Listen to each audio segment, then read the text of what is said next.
Bienvenue dans mon émission. Vous écoutez Chill. L'art du chill, c'est le podcast où on prend le temps de vivre pour être heureux. Je suis Nobadino, expert en chill. Je vous partage ma philosophie de vie pratique. Le chill, c'est ressentir et apprécier la vie dans tous ses aspects et dans toute sa splendeur. Ici, on gagne du temps en prenant du bon temps. Bon chill.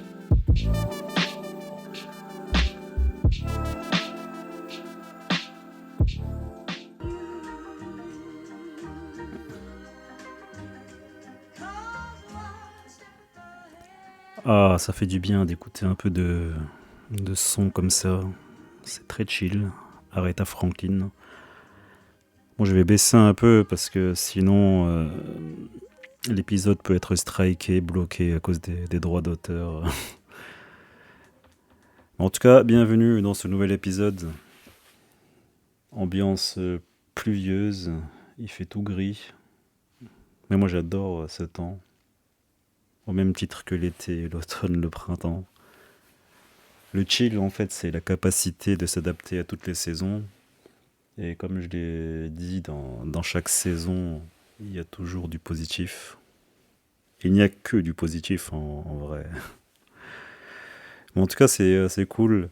Quand on est lundi, début de semaine, il pleut, il fait moche. Moi, tout ce que j'ai envie, c'est de rester chez moi sans effort, de mettre un peu de son et de parler derrière mon micro et extraire tout ce qui se passe dans ma tête.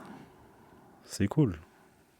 Tout comme j'apprécie les jours d'été où il fait super chaud, t'es en slip chez toi. C'est juste un autre délire en fait. Bon, en tout cas, dans cet épisode, il y a un truc auquel j'ai pensé. Ouais, l'art du chill, hein, je le répète souvent aussi, c'est l'art de philosopher tout seul dans son coin, mais juste pour le plaisir, tu vois. Et je me disais que dans la vie, en fait, on devient quelqu'un un peu, un peu malgré nous, en fait. Tu vois ce que je veux dire? C'est dans le sens où plus tu cherches, moins tu trouves. Et quand tu trouves, tu trouves. T'as pas eu de démarche de chercher. Bah dans la vie, c'est un peu la même chose. Tu vois, concernant notre propre personne. On aspire tous à devenir quelqu'un, mais, euh, mais le problème, tu vois, c'est que quand tu essayes de devenir quelqu'un, c'est comme si tu faisais un plan pour le devenir. C'est pas genre naturel. Et moi, après toutes ces années de ma vie ici si courte, bah, à chaque fois, tu vois, je suis devenu celui que j'ai jamais vraiment voulu être, un peu par la force des choses. Et je crois bien que chaque être humain sur Terre, et après c'est ma croyance, hein, c'est vraiment mon ressenti de ce que je comprends du monde, que chaque personne a une sorte de destination et que si t'es pas conscient, tu peux pas vraiment savoir où tu vas. Putain, les trucs auxquels je pense. Mais voilà, regarde, je vais donner un exemple. Moi, je suis... comment? Je suis pas contre le climat, non, ça n'a rien à voir. Non, en vrai, je m'en fous du climat. Je m'en fous un peu de tout ce qui se dit dans les médias, des gens par rapport au climat, que la Terre va mal, que c'est bientôt la fin. Peut-être, hein, peut-être qu'ils ont raison. Sauf que moi, je m'y intéresse pas trop. Je pars toujours de ce principe que la Terre, avec ou sans nous, c'est la Terre. Elle vivra, elle explosera, elle aura son cycle de vie et peu importe ce qui lui arrive.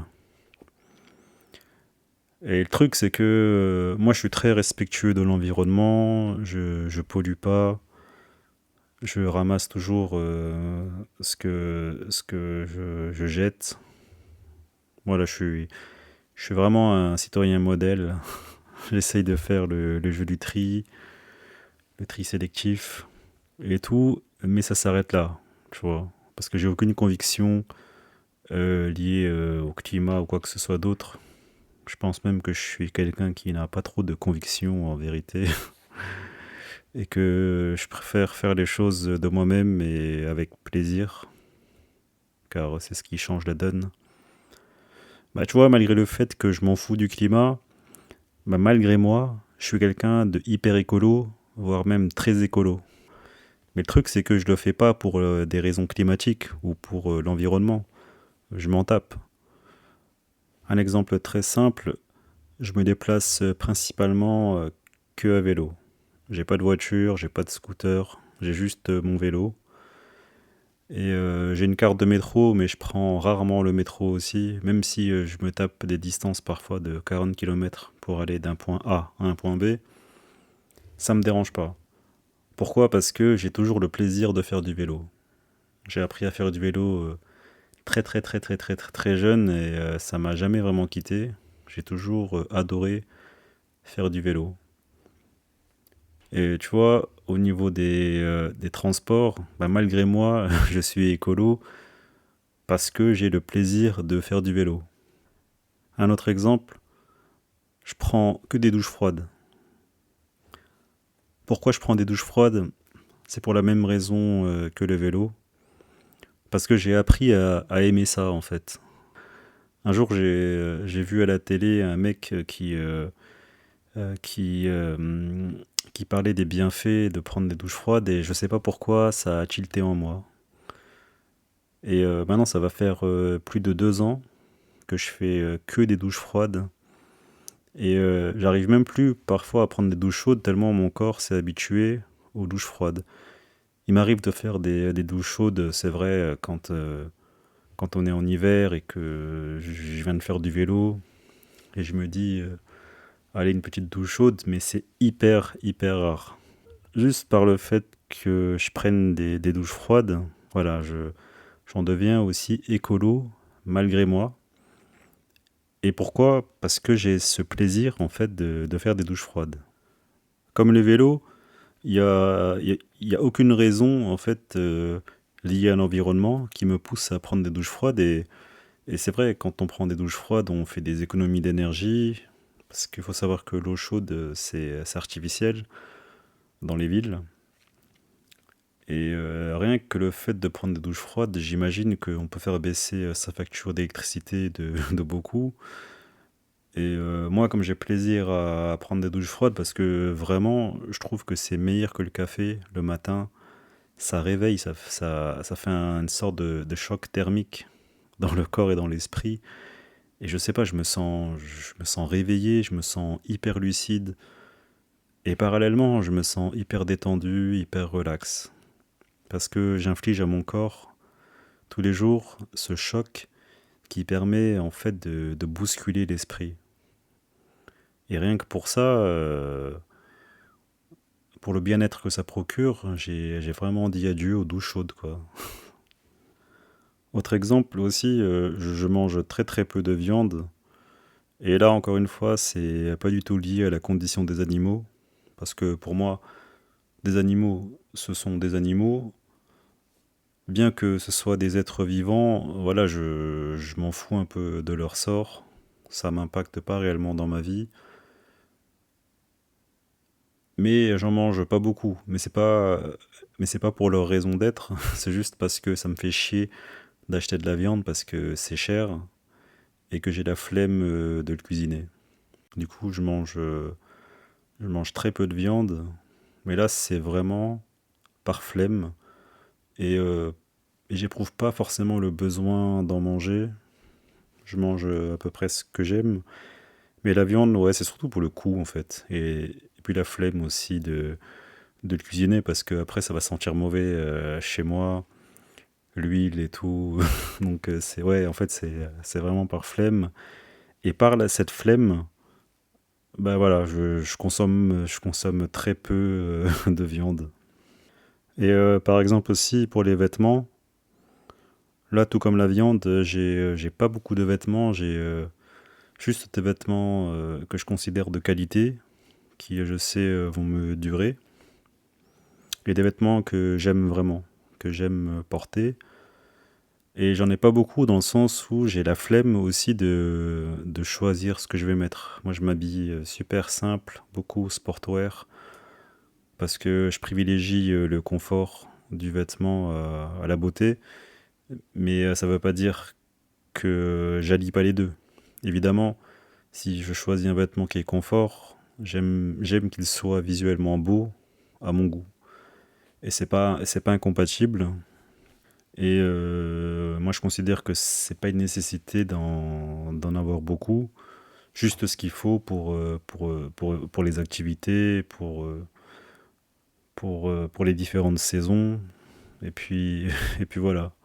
Mais là aussi, tu vois, j'ai pas de conviction liée au travail des enfants, rien de tout ça. C'était que tous mes choix, en fait, de vie, c'est d'abord par rapport à ma propre personne.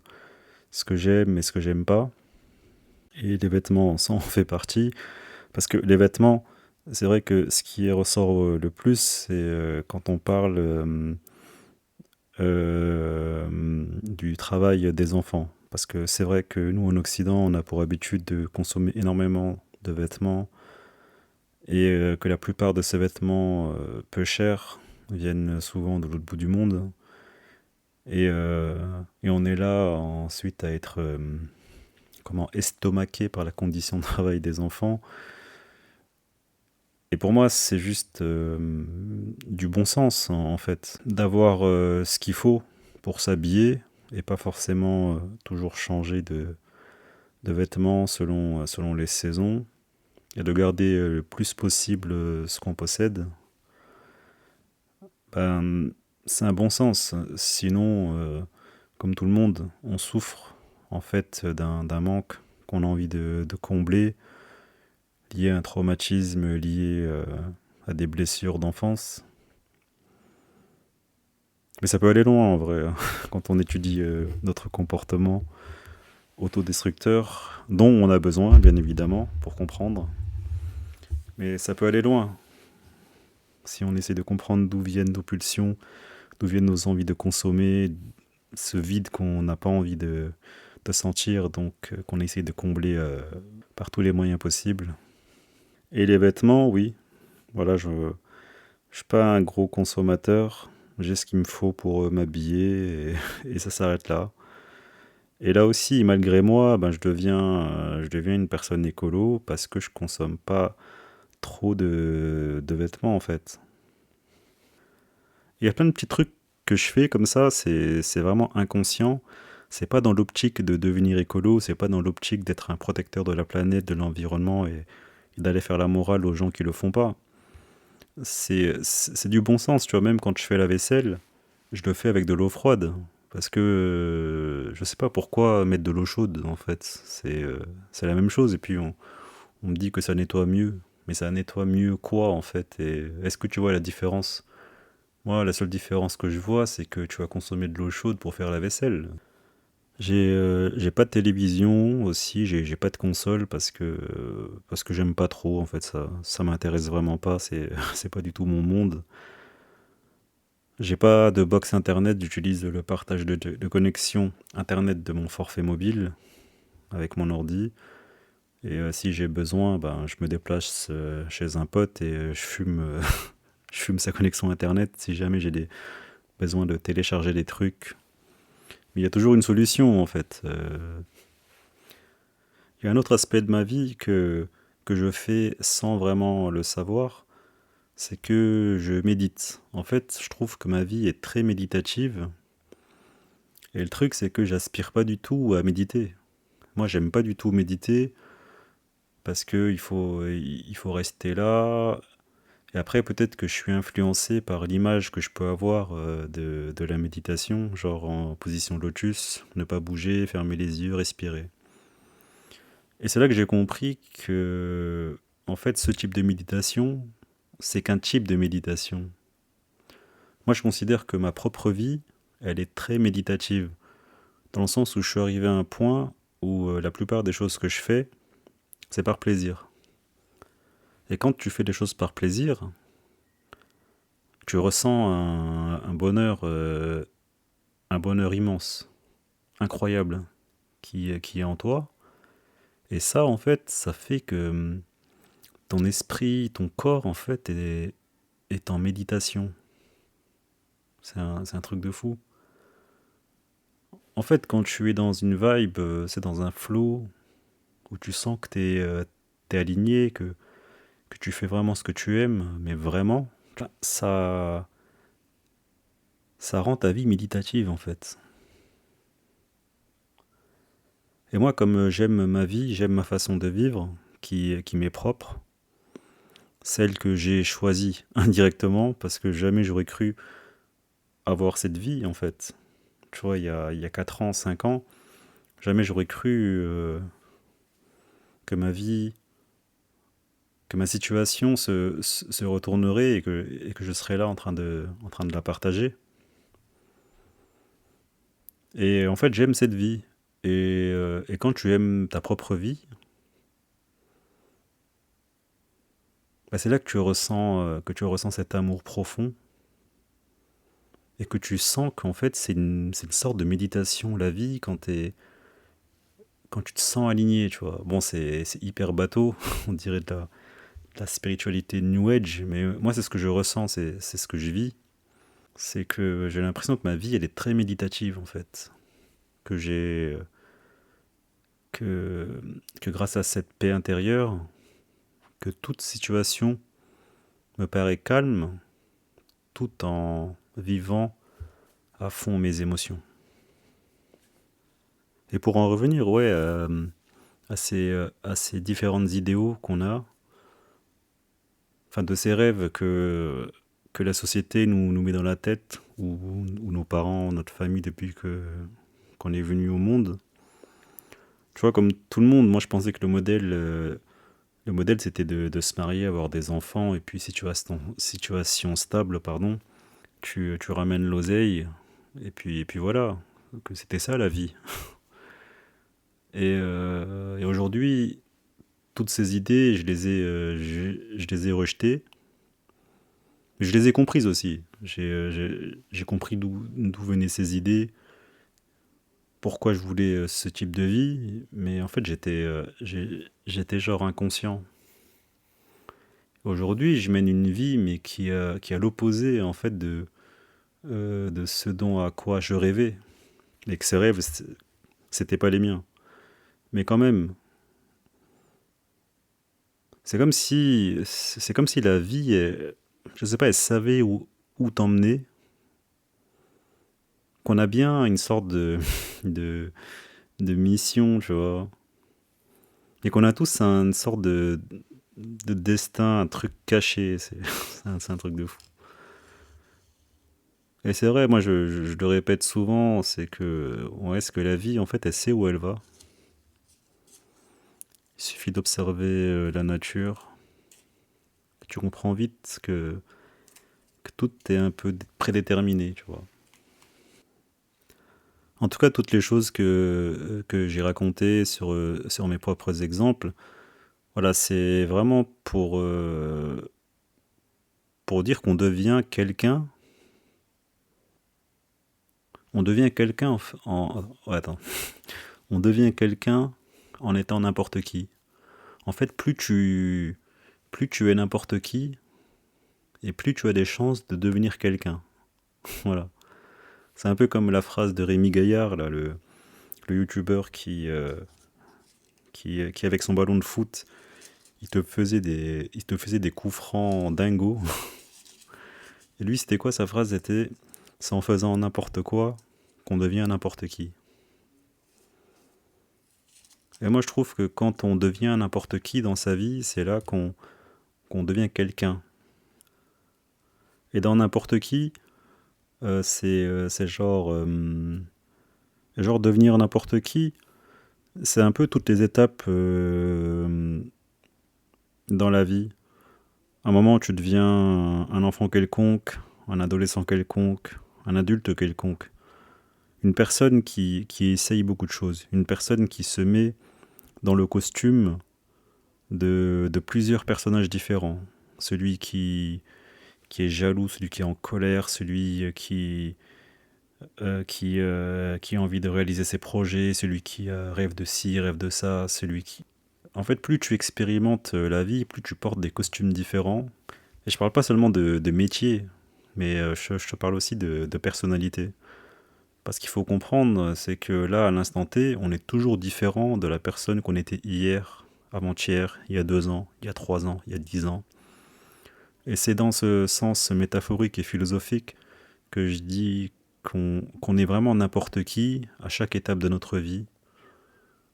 Et qu'à un moment, quand on a tellement mis de costumes, on a tellement essayé de personnages dans sa vie, qu'on devient quelqu'un. À la fin, on devient quelqu'un. On devient celui qui cumule les expériences de vie, celui qui cumule énormément d'émotions qu'il a ressenties pendant ses différents essais en tant que personnage différent de sa vie, tu vois. Et que passer quelques années, bah, le temps fait qu'à un moment, tu te stabilises et tu deviens quelqu'un par rapport à tout ce que tu as vécu, en fait. Et être quelqu'un, c'est tellement vaste, en fait. Il n'y a pas de définition à donner. Quelqu'un, c'est propre à chacun. Et moi, j'ai l'impression qu'aujourd'hui, je suis devenu quelqu'un. Quelqu'un, c'est-à-dire une version de moi qui englobe, qui renferme l'accumulation de toutes ces versions de moi ensemble qui font que je suis quelqu'un, mais qui reste un inconnu, qui reste un ninja caché dans la pénombre, dans les ruelles sombres de Paris. Voilà, et c'est juste une idée qui se tramait dans ma tête, que, que je crois qu'on se fatigue pour rien à essayer de devenir quelqu'un. Je crois qu'on devient quelqu'un sans le vouloir. C'est tout. Avec tous les exemples que j'ai donnés sur ma vie d'écolo, voilà, d'un point de vue extérieur, moi je pourrais être considéré comme une personne très très très écolo alors que je m'en fous. Tu vois, c'est comme aussi avec l'argent. C'est-à-dire que moi j'ai jamais en fait aspiré à être riche, à avoir beaucoup d'argent. À chaque fois que je parle de mes projets, de ma vie, il n'y a jamais l'aspect argent qui entre en ligne de compte. Ça a toujours été secondaire, même parfois ça n'a jamais traversé mon esprit de vouloir gagner de l'argent. Quand je veux faire quelque chose, je parle pas d'argent. Et ça, tu vas pas le croire, mais tout au long de ma vie, en fait, j'ai toujours trouvé de l'argent par terre. J'ai toujours eu une sorte de chance liée à l'argent, parce que c'est pas un truc qui est important pour moi, l'argent. Et, euh, et c'est vrai, quand tu t'en fous de quelque chose, bah, bizarrement, c'est ça qui est incroyable dans dans cette vie, c'est que quand tu t'en fous de quelque chose, les choses viennent à toi. Ah, et puis même pour mon état d'esprit aussi, hein, en vrai. Parce que, tu vois, j'ai jamais cherché à être heureux dans ma vie, parce que, comme tout le monde, je suis dans l'illusion. Personne ne sait ce que c'est d'être heureux. Chacun a sa définition, chacun a ses propres envies, chacun a des trucs qui lui font ressentir la joie, mais ça sera toujours différent des uns des autres. Et au final, aujourd'hui, je vis une vie où je ressens la paix intérieure, mais j'ai jamais voulu de cette vie, j'ai jamais été dans la spiritualité, je me suis jamais intéressé au mysticisme, à la spiritualité, à la religion, enfin jamais je me suis intéressé à ça. J'en ai même limite eu peur en fait. Et plus de 30 ans plus tard, c'est là que je fais une expérience qui, euh, qui m'ouvre les yeux, qui m'ouvre la conscience, et je découvre un autre monde, le monde caché de l'amour, du bonheur, et j'y ai accès. Quand on prend vraiment tout ce qu'on vit, bah, parfois on peut se demander, mais en vrai, ça a bien du sens, en fait. La vie qu'on mène, de chacun sans exception, Elle a bien un sens. Ça a bien un sens, ouais. Bon, les amis, je vous remercie de m'avoir écouté si longuement, plus de 30 minutes.